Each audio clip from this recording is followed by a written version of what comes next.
Análisis en clave electoral, pero muy diferente a los análisis políticos que ustedes pueden escuchar en otros foros y en otros medios de comunicación. El nuestro va en clave económica y social también. Vamos a examinar a qué desafíos económicos se enfrenta Euskadi después de este cambio electoral, entre comillas, puesto que el empate en escaños de Partido Nacionalista Vasco y H. Bildu le permite al PNV, en teoría, lo veremos cuando se confirme o no en los próximos días, pero es lo más probable, que siga gobernando Euskadi con el apoyo del Partido Socialista de Euskadi, el PSE. Nos acompaña en Capital Radio don Luis Ramón Arrieta, es secretario de la Comisión de Economía de la Universidad de Deusto. Profesor, muy buenos días. Muy buenos días, Luis Vicente. Encantado de saludaros, Egunon. Pues, Gunón, un placer escucharle. A primera vista, si no cambia la fuerza gobernante en Euskadi, no van a cambiar mucho, imaginamos, las políticas económicas del gobierno vasco. ¿O se espera algún cambio?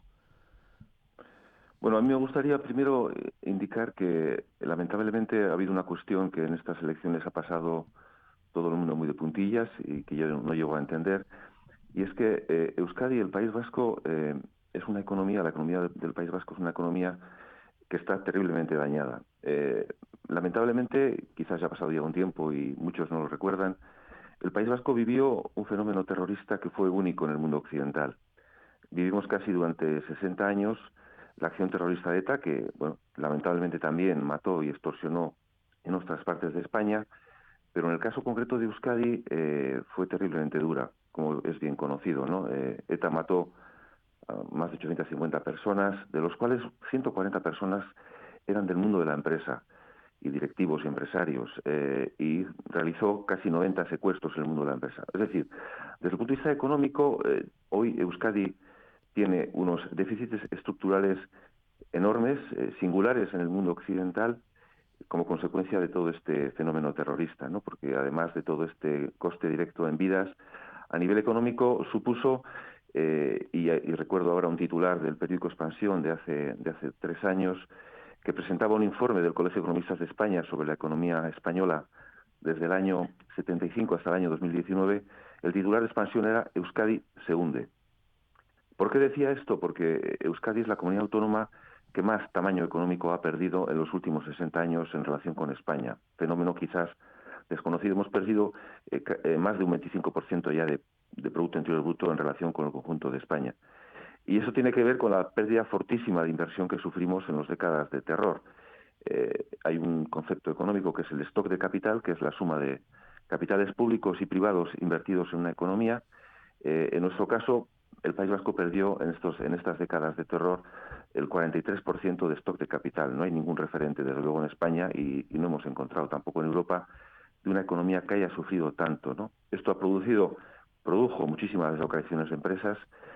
Las empresas tractoras importantes vascas salieron de aquí, sus centros operativos, sus centros de decisión. Nosotros en la Universidad de Deusto llevamos 10 años trabajando este tema y mi conocimiento de la economía vasca tiene que ver sobre todo con esto, con el análisis del impacto del terrorismo en la economía vasca. Y otro factor de pérdida importante que tuvimos fue más de 30.000 empleos de alto valor añadido que se perdieron en el País Vasco y se deslocalizaron fundamentalmente, en este caso, hacia Madrid.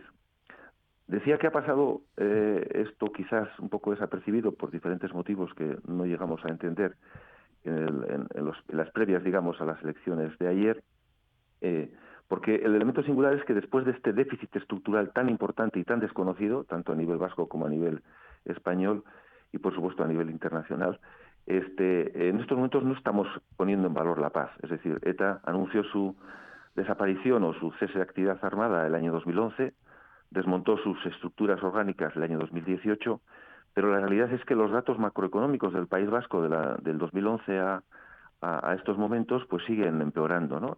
Seguimos perdiendo stock de capital, seguimos perdiendo tamaño relativo con el resto de la economía española, hemos perdido un 3,5% de Producto Interior Bruto relativo con España en estos últimos 10 años. Es decir, como no hemos resuelto o no hemos intentado resolver los problemas estructurales que tenemos, nuestra economía se sigue deteriorando. Por lo tanto, la situación económica del País Vasco para el futuro inmediato, después de estas elecciones, es realmente compleja. Si en las cuentas públicas vascas tuviéramos que considerar los casi 5.000 millones de euros que tenemos de déficit en las pensiones, realmente nuestro modelo económico estaría muy, muy, muy dañado y realmente con muchísimos problemas de cara a futuro.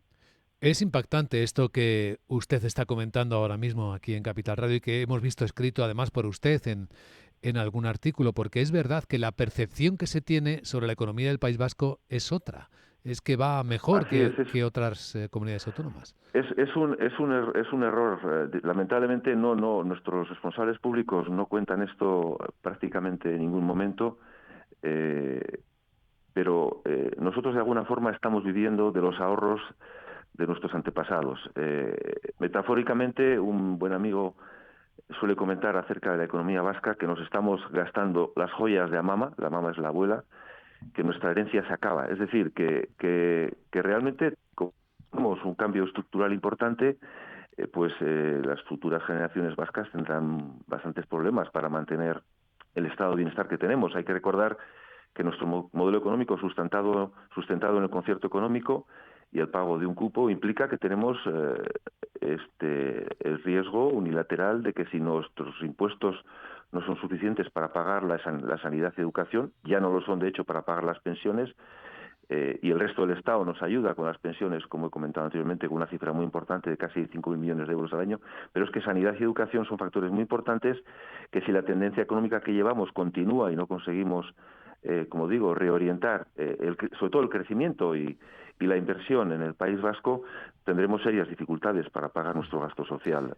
a medio plazo. Hablemos en esos términos de atracción empresarial, porque es verdad que durante esos años horribles del terrorismo hubo una enorme cantidad de talento vasco que se marchó, empresarios, y muchos no volvieron, ¿no? ¿No es atractivo el País Vasco ahora para invertir? ¿Qué es lo que pasa para que esté generando menos empleo privado, por ejemplo, que otras comunidades?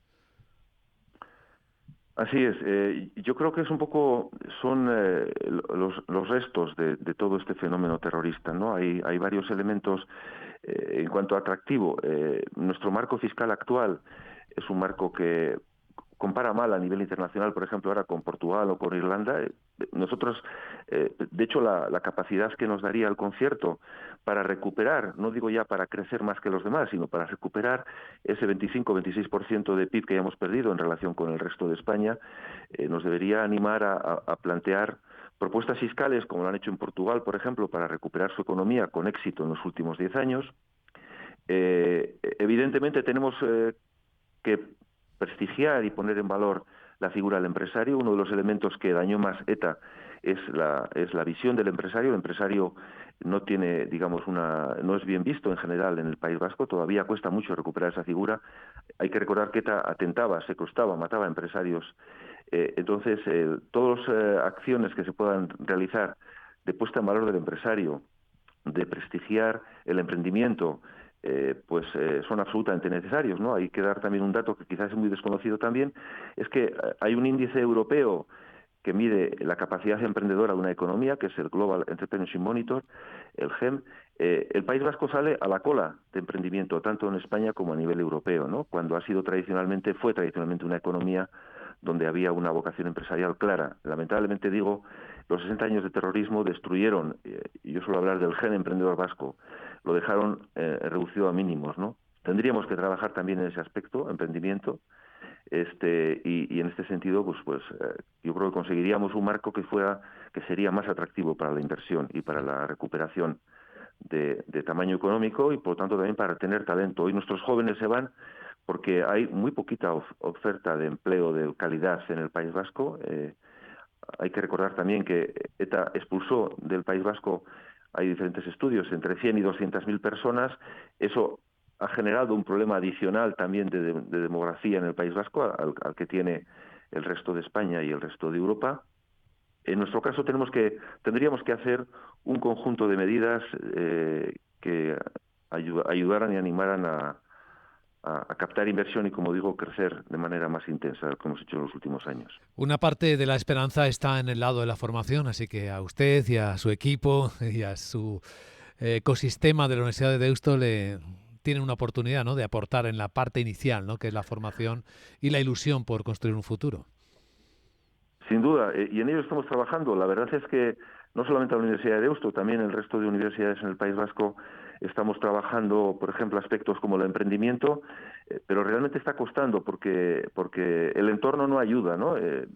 Hay un factor, por ejemplo, también que no ayuda a la creación de riqueza y captación de proyectos de inversión, como es todo el marco sindical que tenemos, ¿no? El País Vasco es un dato también quizás poco conocido, siendo poco más del 5% de la población española, tenemos el 50% de todas las huelgas que se realizan en España en un año, ¿no?